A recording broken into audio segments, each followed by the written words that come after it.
जय श्री कृष्ण। अब श्री गुसाई जी के सेवक 252 वैष्णवन की वार्ता। जय श्री कृष्ण। वार्ता प्रसंग 1। सोवे नागजी भट्ट प्रथम श्री आचार्य जी के पास नाम पाइवे को आए। तब श्री आचार्य जी नागजी भट्ट सो यह आज्ञा किए, जो नागजी तुम लरिका पास जाई के नाम पाओ। भाव प्रकाश सो काहे ते, जो ये श्री गुसाई जी के अंग संबंधी है, सो श्री गुसाई जी में इनकी अधिक प्रीति होगी। ताते श्री आचार्य जी आज्ञा किए, तुम लरिका पास जाई के नाम पाओ। और दूसरो अभिप्राय यहू है, जो अब श्री आचार्य जी को संन्यास ग्रहण करनो है और अपनो वंश द्वारा आगे मार्गू चलावनो है, ताही ते श्री ठाकुर जी ने ब्याह करीवे की आज्ञा दीनी है। यो विचारी के श्री आचार्य जी ने नागजी भट्ट को श्री गुसाई जी के पास पठाए। तहाँ यह संदेह होए, जो श्री आचार्य जी के बड़े पुत्र तो श्री गोपीनाथ जी हैं, सो उनके पास नागजी भट्ट को क्यों ना पठाए। तहाँ कहत हैं, जो श्री गोपीनाथ जी मर्यादा बलदेव जी को उतार है, सो इनकी रुचि हु साधन करीबे में बहुत है। और आगे पुष्टि मार्ग को उपदेश श्री गुसाई जी करेंगे, सो पुष्टि मार्ग के विस्तार करन हारे आप ही हैं। यहाँ ते श्री आचार्य जी ने पुष्टि मार्ग के जीव श्री गुसाई जी को सौंपी है। सो पुष्टि मार्ग के सिद्धांत के मुख्य पात्र नागजी भट्ट हैं। ताते श्री आचार्य जी ने नागजी भट्ट को श्री गुसाई जी के पास पठाए। सो नागजी भट्ट श्री गुसाई जी के प्रथम सेवक भये। जैसे श्री आचार्य जी महाप्रभु के प्रथम सेवक दामोदरदास हरसानी, तैसे ही श्री गुसाई जी के प्रथम सेवक नागजी भट्ट हैं। सो नागजी भट्ट श्री गुसाई जी के पास आई के विनती कियो। तब श्री गुसाई जी कृपा करी के नागजी को नाम सुनाए, पाछे ब्रह्म संबंध कराए।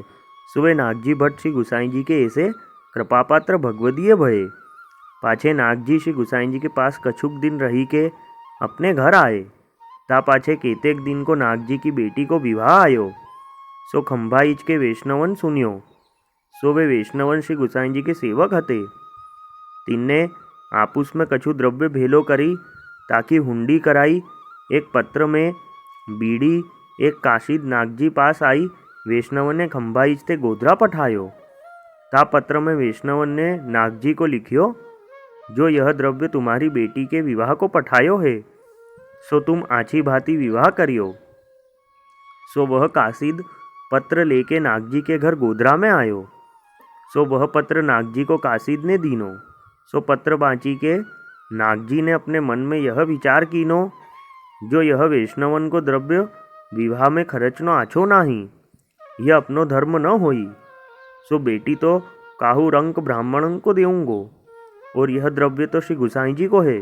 सो श्री गुसाई जी को पहुँचे तो अच्छी बात है। भाव प्रकाश काहे ते, जो नागजी हस्त हैं, सो दूसरे को द्रव्य कैसे ले। और वैष्णवन को द्रव्य तो प्रभुन को है, सो नागजी लौकिक कारज में कैसे खर्चे। पाछे वा काशीद को तो हुंडी की पहुँच लिखी के पाछे वा को खंभाइच को विदा करियो। और नागजी वा हुंडी की मोहर सराफ की दुकान ते खरीदी के अपने घर आए। पाछे एक बांस की लाठी पोली लेके तामे मोहर सब भरी। और नागजी आपू कापड़ी को भेंक करी, वह लाठी हाथ में लेके श्री गुसाई जी के पास श्री गोकुल को गोधरा सो दर्शनार्थ चले। तब श्री गुसाई जी ने जानियो, जो नागजी अपने घर ते मेरे दर्शन को आवत है। सो मार्ग में एक वैष्णव डोकरी एक गांव में रहत हती। सो वह डोकरी श्री गुसाई जी की सेवकी नहीं हती। तासो श्री गुसाई जी स्वप्न में जनाए, जो मेरो अन्य सेवक नागजी भट्ट कापड़ी के रूप सो आवत है, तिनको 3 दिन अपने घर पाहुने राखियो। और नागजी को सखड़ी महाप्रसाद लिवाइयो। और वह दिन रात्रि को श्री गुसाई जी नागजी को हु स्वप्न में कहे, जो तू काली अमुक गांव में अमुक की बाई के घर 3 दिन रहियो, सखड़ी महाप्रसाद लीजियो। सो यह डोकरी सवारे उठी सेवा करी, रसोई करी के श्री ठाकुर जी को भोग समर्प्यो। पाछे समय भयो तब भोग सराई अनोसर करी महाप्रसाद ढाकी के आपू बाहिर आई के ठाड़ी रही। पाछे नागजी भट्ट मध्यान्ह के समय व गांव के बाहिर आई के मार्ग में ठाड़े भये। सो नागजी को चिंता भई, जो बिनु बुलाए बिनु जाने कौन के घर जाइए। और वह बाई मार्ग में ठाड़ी ठाड़ी चिंता करे, जो अजहू वे वैष्णव आए नाही, या प्रकार दोऊ को चिंता भई।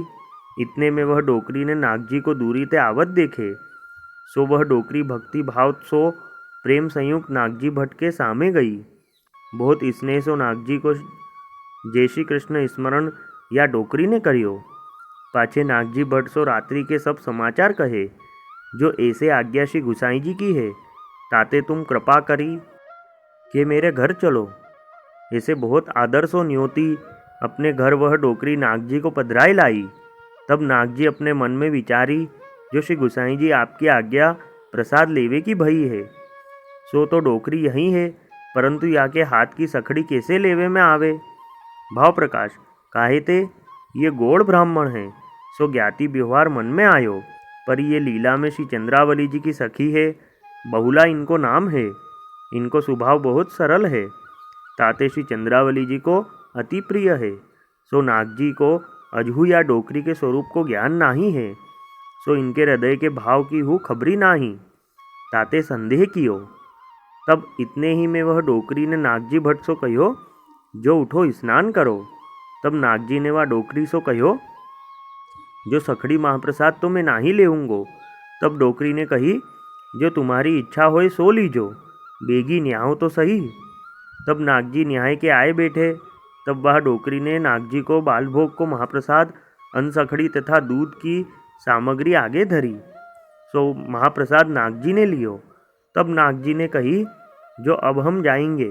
तब डोकरी ने कही, आज्ञा 3 दिन की है। तब नागजी तहाँ 3 दिन लो महाप्रसाद अनसखड़ी लियो। पाछे नागजी वा 22 विदा होई के श्री गुसाई जी के दर्शन को श्री गोकुल चले। भाव प्रकाश यहाँ यह संदेह होई, जो 3 दिन की आज्ञा क्यों भई। तहाँ कहत हैं, जो नागजी भट्ट को अभी वैष्णव के स्वरूप को अच्छी भांति ज्ञान भयो नाही है, सो वा डोकरी के संग करी नागजी को वैष्णवन के हृदय को अगाध भाव जतावनो है। ताते श्री गुसाई जी नागजी भट्ट को 3 दिन वा डोकरी के वहाँ रहीवे की आज्ञा कीनी, और सखड़ी महाप्रसाद लेन को कहो। ताको कारण यह, जो सखड़ी है सो पूर्ण स्नेह को सो है, सो जाको पूर्ण स्नेह वैष्णव पर होई, सो वैष्णव को सखड़ी महाप्रसाद लिवावे।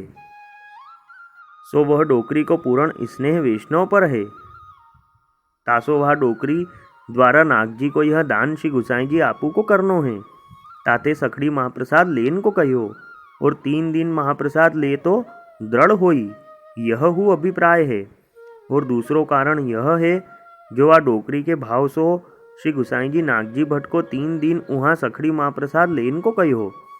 तामे वह डोकरी के भाव को हु पोषण श्री गुसाई जी आपू किए, परी नागजी को यह बात को ज्ञान अजहू भयो नाही है।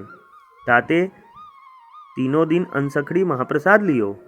सो जा दिन नागजी श्री गोकुल को आई पहुँचत होते, तासो घरी चारी पहले श्री गुसाई जी आप स्नान करत समय सब वैष्णवन सो कहो, जो मेरो नाग आज आयो चाहिए। पाछे श्री गुसाई जी स्नान करी धोती उपरना पहरी अपरस की गादी पर बिराजी के शंख चक्र धरत हते। ताही समय नागजी भट्ट आई के श्री गुसाई जी को दंडवत कियो। तब श्री गुसाई जी ने पूछियो, जो नाग्या तू कब आयो। तब नागजी ने श्री गुसाई जी से विनती करी, जो राज अभी आयो। तब फेरी नागजी सो श्री गुसाई जी ने पूछियो, जो नागिया तू मार्ग में कौन कौन वैष्णवन के घर रहियो, और कहाँ कहाँ महाप्रसाद लियो। तब नागजी ने कही, महाराज फलानी डोकरी के घर 3 दिन लो रहियो, और अनसखड़ी महाप्रसाद लियो।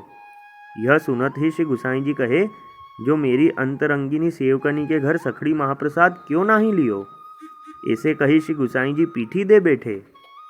भाव प्रकाश सो याते जो दृढ़ भाव को दान करीवे के लिए तोको वा डोकरी के वहाँ 3 दिन लो सखड़ी महाप्रसाद लेन की आज्ञा कीनी, तोहू संदेह कियो, और वा डोकरी ने अजहू सखड़ी महाप्रसाद लियो नाही है, सो अपराध भयो। सो श्री गुसाई जी आप अप्रसन्न भये, ताते पीठी दे बैठे। तब नागजी भट्ट तत्काल ही वह मोहरन की लाठी भंडार में धरी के आपुआ डोकरी के घर जाई पहुँचे। सो डोकरी ने अनसकड़ी महाप्रसाद धरियो। तब नागजी ने कहो, जो मैं सखड़ी महाप्रसाद लेन आयो हूँ, सो सखड़ी धरो। तब वह डोकरी बहुत प्रसन्न हुई कि सखड़ी महाप्रसाद धरियो। सो 3 दिन लो नागजी सखड़ी महाप्रसाद ले वा डोकरी सो विदा होई पाछे फेरी श्री गोकुल चले। सो कछुक दिन में आए के श्री गुसाई जी को दंडवत किए। तब नागजी सो श्री गुसाई जी ने पूछ्यो, जो तो को हम इतने दिन बीच में देखियो नाही, सो कहाँ गयो हो। तब नागजी ने विनती करी, जो महाराज वा डोकरी के घर सखड़ी महाप्रसाद लेन गयो हो, सो 3 दिन सखड़ी महाप्रसाद लेके अभी आवत हो। ये नागजी के वचन सुनी के श्री गुसाई जी बहुत प्रसन्न भये। भाव प्रकाश। सो काहे ते जो अब नागजी ने वैष्णव को स्वरूप जानियो, ताते श्री गुसाई जी अब प्रसन्न भये। पाछे नागजी महीना 3 श्री गुसाई जी के पास रहे और यह मन में विचारे, जो बेटी के विवाह की लगन जब बीती चुकेगी तब जाऊंगो, अभी जाऊं तो मोको बेटी को ब्याह करनो पड़े, यह विचारी के रहे। भाव प्रकाश। सो याते जो नागजी की प्रभु में आसक्ति है, सो आसक्ति वारेन को ग्रह में अरुचि होत है। सो श्री आचार्य जी महाप्रभु भक्तिवर्धिनी ग्रंथ में लिखे हैं, सो श्लोक, स्नेहाद्राग विनाशः स्यादा सक्त्या स्याद ग्रहा रुचिः। याते नागजी भट्ट घर नाही गए, जाते तो लौकिक करनो पड़तो। पाछे कछुक दिन में वह भंडारी ने वह लाठी उठाई, तब भारी बहुत ही देखी। सो लाठी लेके श्री गुसाई जी के पास आई, विनती करी, जो महाराज यह लाठी भारी बहुत है।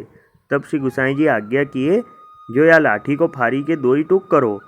तब भंडारी ने लाठी को फारी, सो मोहर निकसी। तब श्री गुसाई जी आज्ञा किए, जो यह मेरे नाक को काम है। सो वे नागजी भट्ट श्री गुसाई जी के ऐसे कृपापात्र भगवदीय हते और नागजी भट्ट गोधरा के देसाई हते। सो नागजी की बेटी को विवाह को दिन बहुत निकट आयो। तब भटियानी ने कही, जो मेरे कछु द्रव्य नाही है, ताते एक चूड़ा और पानेतर रोरी ले, मैं विवाह बेटी को करी देऊंगी। भाव प्रकाश। सो भटियानी हूँ अडेल जाई श्री गुसाई जी की सेवकनी भई है, ताते उनमें भगवत धर्म दृढ़ है। सो दुख में धीरज धरी छोड़ियो नाही, अरु लोक लज्जाहु कीनी नाही। और भटियानी लीला में कंदू की सखी है, श्री यमुना जी के यूथ की है। सो इनको पद्मावती सो बहुत मिलाप रहत है, ताते यहाँ हूँ नागजी भट्ट को संबंध दृढ़ है। सो दो उनको एक रस रूप भाव है, ताते भटियानी नागजी के अभिप्राय को जानी, या प्रकार बेटी के विवाह को निश्चय कियो। सो यह बात वैष्णवन ने सुनी। सो मिली के सब वैष्णव गांव के हाकिम के पास जाई के सब समाचार कहे, जो नागजी भट्ट तो घर नाही है। भटियानी एक चूड़ा हरदी रोरी पाने तर सो विवाह बेटी को करत है। यह सुनी के गांव के हाकिम ने कही, जो नागजी भट्ट की बेटी को ब्याह ऐसो क्यों होई। पाछे वह गांव के हाकिम ने जो कुछ विवाह को सामान हतो, सो सिद्ध करी के नागजी के घर भटियानी पास पठाई दियो। तब नागजी की स्त्री ने भली भांति सो भले गृहस्थ के घर अपनी बेटी को विवाह कियो। द्रव्य विवाह में बहुत लगायो, पठावनी पहरावनी ब्राह्मण भोजन सब भली भांति सो कियो। पाछे केतेक दिन पाछे नागजी भट्ट श्री गुसाई जी के पास ते विदा होई के अपने घर आए। तब यह समाचार बेटी के ब्याह को प्रकार नागजी की स्त्री ने नागजी सो कहो। सो सुनी के नागजी कहे, भगवद इच्छा भई सो आछो। लौकिक द्रव्य लौकिक में लगियो, वैष्णव को अलौकिक द्रव्य हतो, ताते मैं बेटी को ब्याह में कैसे लगाऊं। पाछे यह सब समाचार खंभाइच के वैष्णव सुनी के नागजी की सराहना करन लागे।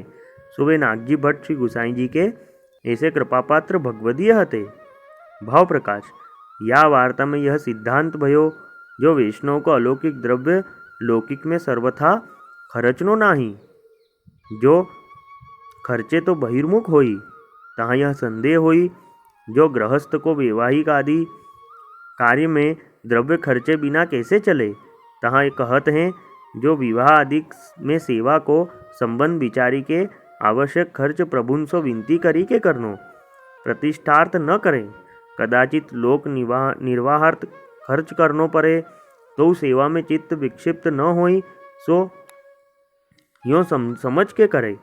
सो प्रभुन की आज्ञा मांगी के दूसरो यह जतायो, जो भक्त अनन्य भे के प्रभु की सेवा करत है, उनको सब कार्य श्री ठाकुर जी आप करत हैं। सो 9वें अध्याय में भगवत गीता में श्री ठाकुर जी के वचन, सो श्लोक, अनन्याश्चिन्तयन्तो माम ये जनाः पर्युपासते तेषां नित्याभियुक्तानां योगक्षेमं वहाम्यहम्। ताते वैष्णव को अनन्य वे भगवत सेवा में मन लगावनो, यह उत्तम पक्ष है। वीडियो को लाइक और शेयर करें एवं चैनल को सब्सक्राइब जरूर करें। जय श्री कृष्ण।